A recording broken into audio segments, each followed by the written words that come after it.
நாங்க ஜெப வீட்டை பூட்டுவோம். பூட்டிட்டு நான் மனைவி பின்னாடி உட்கார்ந்துட்டாங்க. சின்ன குழந்தை, பெண் குழந்தை முன்னாடி வச்சுட்டு நான் வண்டி ஓட்டுறேன். எங்கேயோ இருந்த வெளிச்சம் எங்கேயோ இருக்குதே அப்படின்னு சொல்லிட்டு நான் வண்டியை ரைஸ் பண்ணலான்னு நினைக்கிறேன். கர்த்தருடைய பிள்ளைகளை, இந்த செகண்ட்ல ஒரு டாடா சுமா வேகமா பறந்து போயிடுச்சு.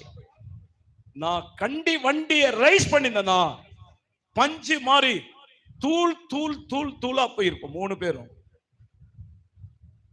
எல்லாம் கவனிக்கிறீங்களா? கவனிக்கிறீங்களா? நிச்சயமா நான் எதையும் கூட்டல, எதையும் கூட்டல. தேவ பிள்ளைகளே, ஒரே ஒரு செகண்ட்,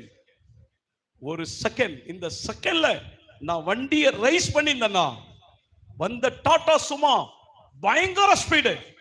அது 100 கிலோமீட்டர் ஸ்பீட்ல வந்தா எனக்கு தெரியாது, தூள் தூளா போயிருக்கோம்.